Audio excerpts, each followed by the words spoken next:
My name is Mike Meade. I'm the CEO of M3 Marine, a homegrown Singapore service company that supports offshore oil and gas vessels. So we have a ship brokerage, a marine consultancy business, and we value vessels for the offshore sector. Excellent, thank you.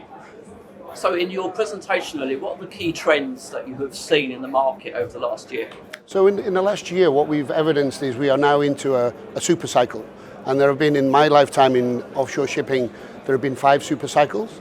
This one is very different. So we're seeing unprecedented levels of utilisation, and we're seeing increased charter rates. But the charter rates cannot sustain new buildings yet.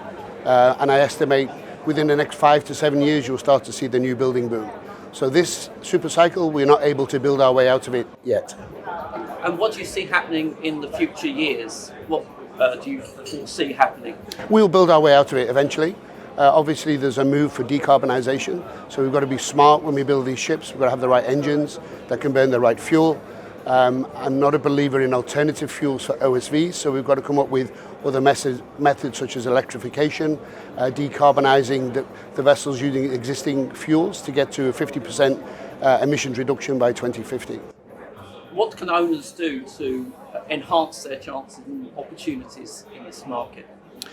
Today, operate safely, have a good safety management system, be smart, be flexible, be firm, because in the current market, it's a seller's market. So you can afford to be firm on contract, and that's to your benefit as a ship owner.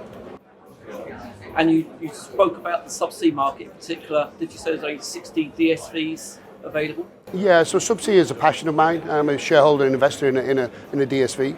There are only 60 of them in the world. Over 30 of them are greater than 20 years old, and there's no new build visibility. So, looking forward, if you're an energy company looking for vessels for 2024-25, what can they do to ensure they get them? They've got to be deft on their feet. There's very little available at the moment, so utilisation is very high. There's very little supply, so they're going to have to pay more money. Can you see any new buildings being ordered in the next 3 years? And if so, how will they get the finance? Yeah, so I see speculative small numbers of new builds over the next few years. They will have to be financed, or they'll have to be equity based. You will not see wholesale new orders over the next 3 or 4 years.